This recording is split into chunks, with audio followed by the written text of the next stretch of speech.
And so our first presenter today is Eric Martz from the University of Massachusetts Amherst. He is retired, as he has delightedly told us earlier today, not dealing with all the COVID stuff, but he is going to present to us about FirstGlance and Jmol. So just very easy way for people to get going with their first models instead of learning a lot of programming.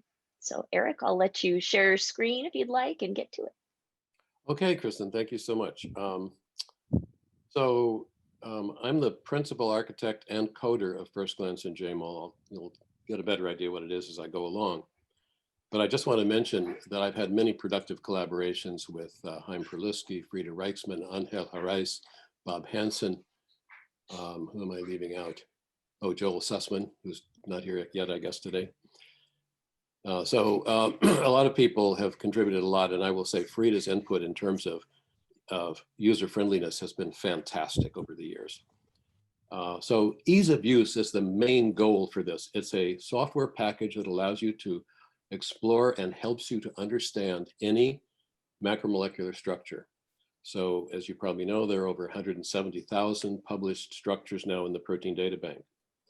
So one ease of use factor is that the initial view that it shows you attempts to be maximally informative. I'll show you one in a minute. It also provides a great deal of guidance for interpreting the molecule that you're looking at. It does a lot of explaining, minimizes the use of technical language, and provides examples that you might want to use to compare with whatever you're looking at. I've tried to pay scrupulous attention to avoiding misleading anyone or any kind of misinterpretation or failing to show something in a particular scene that is important to be aware of.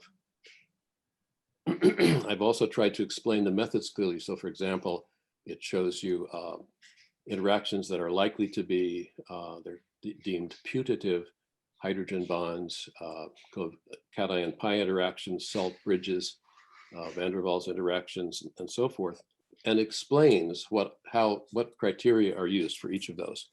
And it's all free and open source. So let me share my screen here. So if you Google FirstGlance as one word, it's important not to put the space in, just FirstGlance as one word. Can you see the screen now? Okay.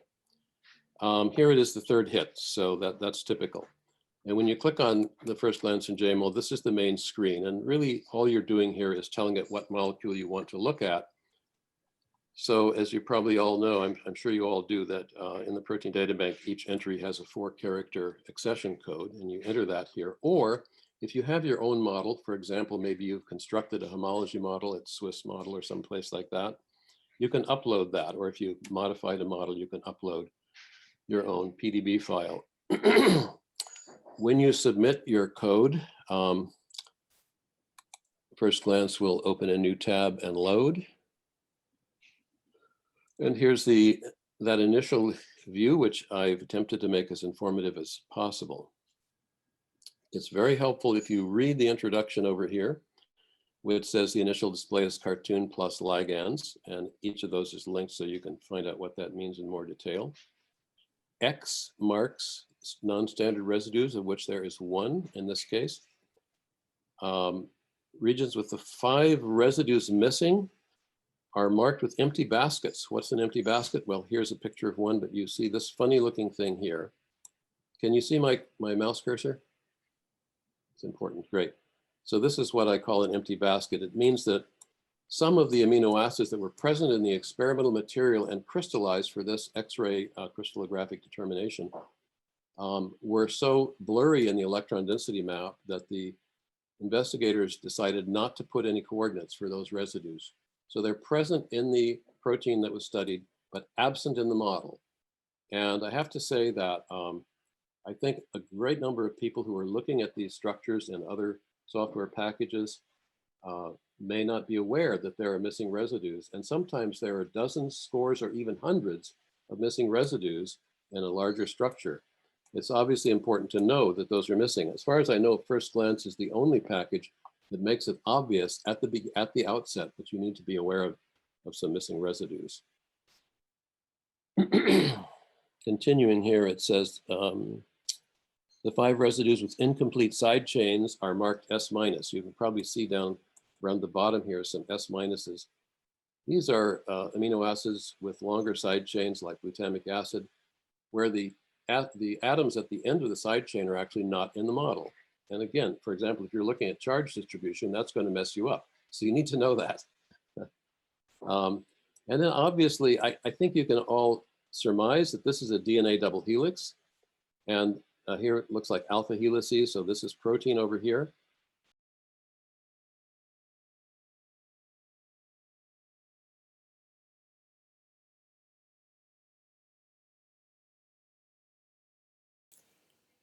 So if you want to know what this molecule is made of, you go to the Views tab, and there you'll find composition. You click on composition, and you see that using this color scheme, you see that DNA is purple, and protein is tan, and solvent, namely water, is blue, so we see a few water oxygens here. There's a lot more water than this in the protein crystal. These are only the tightly bound waters that could be resolved by X-ray. And green is ligand. And now we can return to the original view, which is the cartoon view. And now the water is blue, the ligand is green. We'll click on the water button to hide the water. Click twice on the ligand to return it to the element-based color scheme.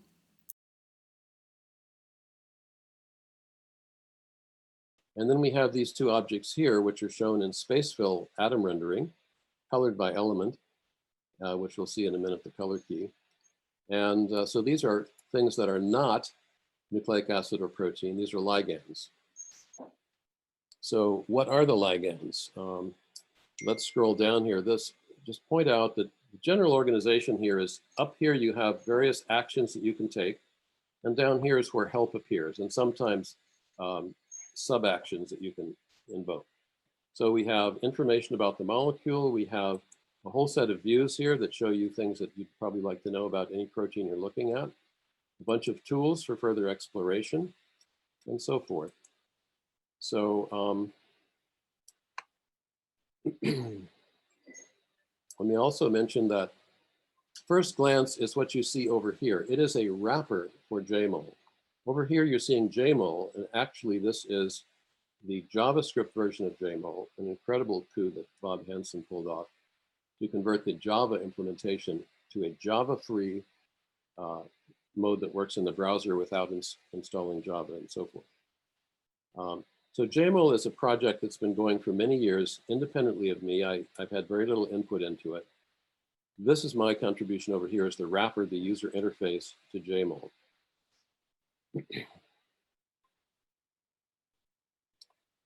As an example of non-technical language, here we see a line that says reliability and says worse than average at this resolution. Make that a little bit bigger. If you click on the question mark here, it explains that FirstGlance will assign reliabilities in these 5 categories. And it's doing this in an objective manner based on statistics in the protein data bank. Now, what it's really interpreting for you is the Rfree. Obviously, if I labeled this Rfree, most people using this would have no idea what it meant or how to interpret it. So I've tried to, first of all, label it something that's understandable, reliability, and secondly, help you interpret it right here and then explain how I did that. You can get the actual statistics if you click on these links. So continuing down about these ligands, if I scroll down a bit here, there's a lot of information packed in here. But here's a section called Ligands and Non-Standard Residues. And you see that there's one CBR, here's the full name of it, and one TRS here. If you want to know where is the CBR, you click on it, and it's now marked with these yellow halos. And we can see that it's one of the residues in the DNA, so it's a non-standard residue. Now, if we want to look at that in more detail, we can scroll down at the bottom here, there's a box called the focus box. And these are tools that help you hone in on particular parts of the molecule. One of them is isolate, very powerful. And basically you can click on anything here and isolate it. So if we wanted to isolate this one residue, by default, isolate is set to isolate a chain. So if I were to click on this protein chain, it would be isolated. But that's not what I want to do, so I'll undo that. I want to do this one residue. I'm going to turn off spinning here, so it's not trying to escape me all the time. And I change this to residue or group, and if you forgot to do that, it will actually remind you. Click on this, and now we have this one residue isolated. I just used my mouse wheel to zoom in. And that is obviously a cartoonish representation of a nucleotide. So now we'll go to the Views menu up here, and we'll display this as sticks. And it's still cartoonish. We need to check another box here, more detail. And now we see it as a stick representation of this one residue. You can probably recognize the phosphate, the deoxyribose here, and the base. The color key, standard element color key is here. So we see carbon, oxygen, nitrogen, phosphorus. But what is this kind of brownish looking thing here? Well, if we click on it, it tells us this is bromine, element Br. So now we know why this is a non-standard residue. If you have any questions, just speak up. So I do want to emphasize, I obviously don't have time to go through much about FirstGlance in any detail here, but just give you kind of the flavor of it. I want to emphasize how incredibly easy I think it is to make an animation from any view that you get here that you can drop into a PowerPoint slide. So to do that, I'll go back to the initial view, and the way to do that is go down to the focus box and hit the reset link. So now we're back at the initial view here. And let's say that I want to show this in a slide. So all I have to do is click down here where it says Save Image or Animation for PowerPoint. I can choose between a static image or an animation. I'll click Animation, click a couple of choices here. We could improve the quality here, but I'm not going to bother. And do I want this label in here? Yes. Okay, and now it goes to thank you, Haim, something that Haim and I collaborated on. Haim wrote most of the code to do this animation. We click the button here, and it usually takes 1 to 3 minutes. So to save that time, I've saved an earlier run. Here's what you'll get in a few minutes. Now this is generated by Jmol, but it's a multi-GIF. It's not Jmol, so you can't interact with it, but you can download it as a GIF file and literally drop it into a PowerPoint slide, and it will look like this in your PowerPoint presentation. And you have a few choices that I skipped over there, but that's the general idea. Okay.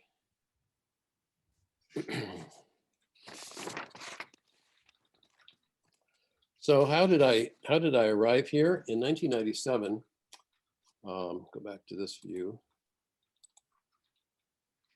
In 1997, I got an NSF grant to teach college faculty how to use RasMol to show DNA and proteins in their courses. It was great fun. I brought scores of faculty from all over the Northeast to the University of Massachusetts, and we had workshops.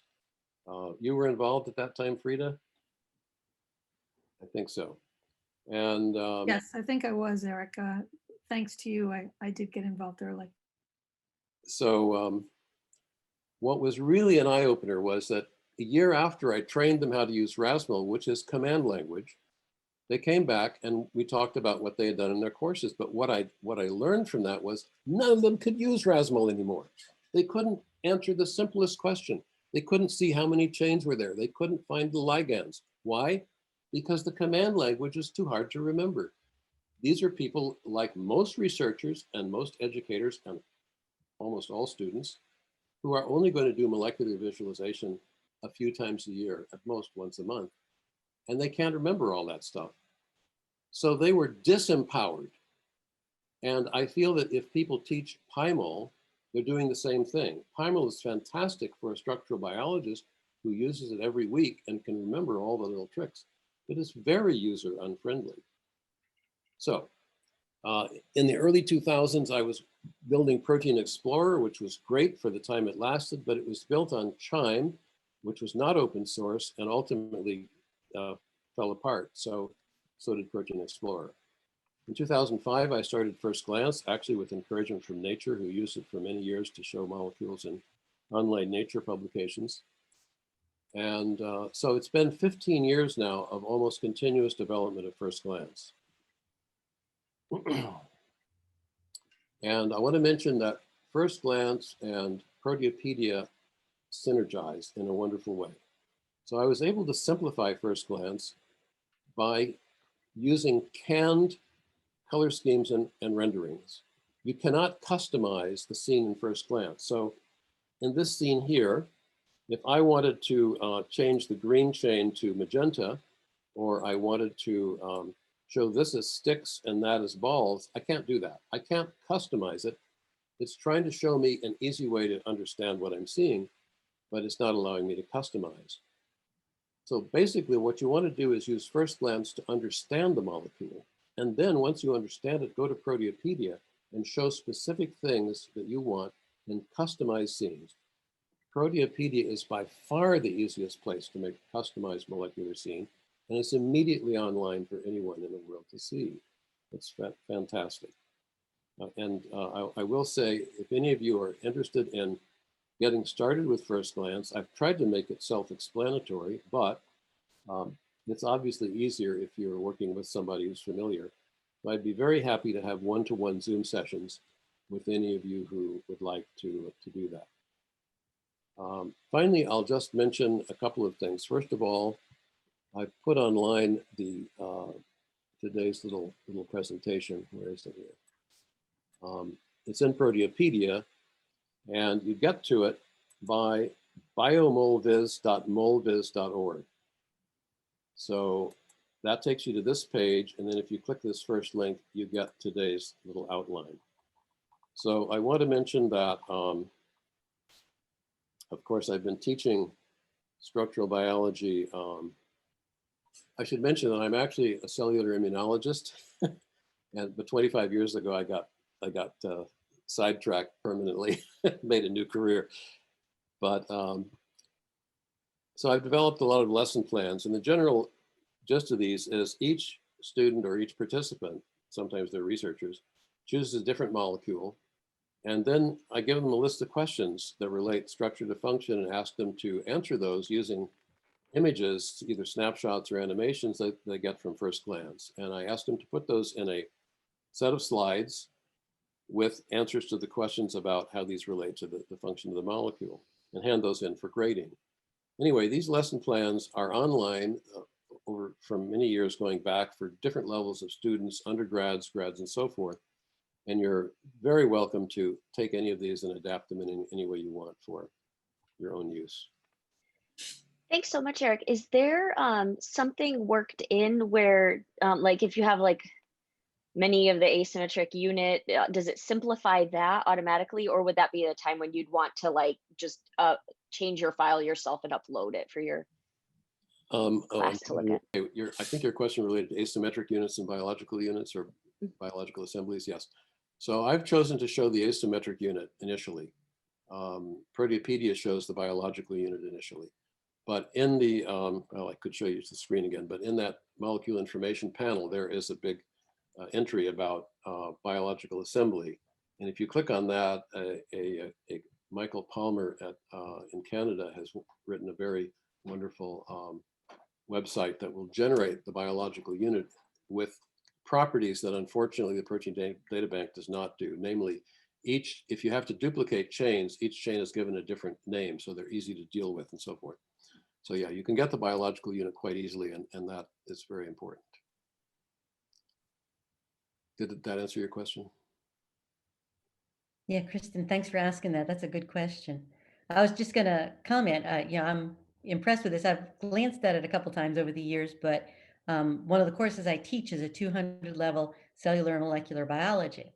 And I try to introduce the students to some things about structure, because if we don't build on it, by the time they get to biochemistry, they have no idea. And that's difficult, of course, but I think that maybe this would be something that they could play with. Because some aspects, I can do something in Jmol and show them, and you probably are aware of some of the tutorials where you can, click on radio buttons and it changes for you. But I think a certain amount of power of being able to change it yourself is going to be something useful. Yeah, so I like it. The whole idea, of course, is to be able to explore without learning any command language. Right. And I have students that are working on the CREST that they need to learn the command language because we're doing more things. And, both CBM and I have like lists of things because like you say, you forget it. But one thing I've done for myself, because I put it aside for a long time, then I come back, is I've got some little cheat sheets. So that helps. But I think the first glance, like I say, for my 200 level students is going to be fantastic. I'd be very interested to see what you feel once you get into it more, how it works for you. I'm always interested in feedback. One of the big things I get out of teaching these workshops is watching people actually use it, and I see where they stumble or where they get confused, and then I try to fix those things. And then the other thing I love is showing the missing residues and this and that, because picking that out. And I remember I made, and I'm aware of that problem, but I hadn't systematically looked through this one. And if you build a plaster model, it ends up having enough struts to hold it together. But when you do the plastic, you often omit struts. So in School of Engineering, they finally got a printer that does okay, but you got to paint it by hand. And so printed it. And then the engineer manager said, you might want to come over and look at it. And the minute I walked in, I knew there were 3 pieces because of missing residues. And most of the missing residues weren't a problem because it was held together by, usually in these models, you put the hydrogen bonds in the beta pleated sheets.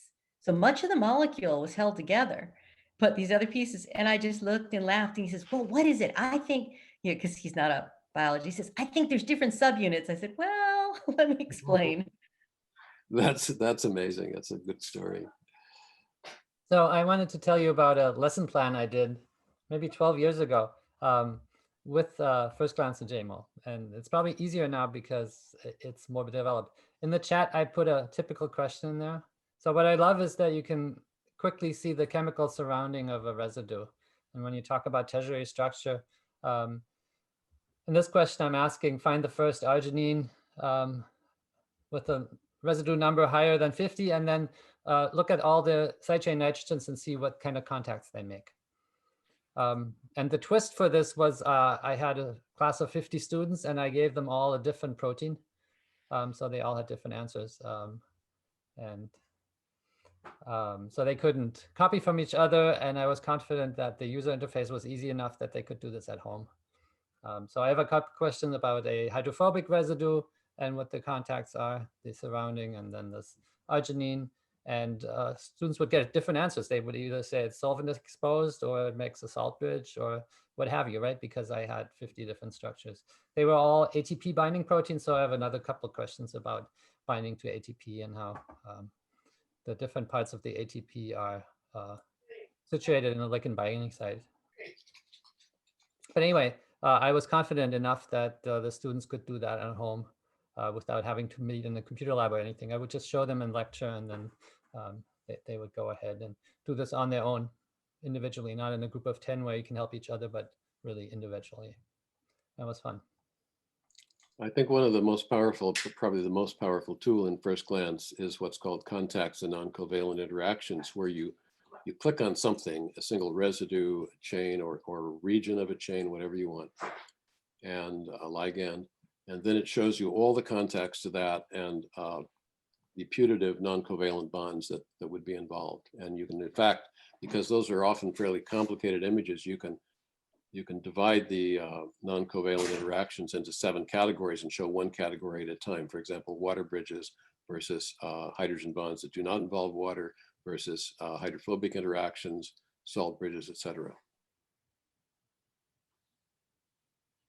Well, I'm excited to use this in the spring when I teach biochemistry, because we'll be hybrid, which means I'll have one student in the class and everybody else will be online. So I've had to figure out ways to do the same try to deliver the same material without using the models that I usually rely upon. So I'm really excited to take this and then what Karsten just shared. Thank you. Hopefully we can adapt or, tweak what you've just shared and use that in our own classrooms. Are you okay with that? Yes, I can send you the whole list of questions. Oh, that would be amazing. It was sort of a multi-week assignment as we're going through different parts of molecular structure. We explored it. I think. It has a weird format because it had to be delivered through a learning management system. So there's lots of weird things in there, but you can read it. I'm totally fine with formatting. You've given me the inspiration I needed to come up with new assignments. So both of you, thank you for that.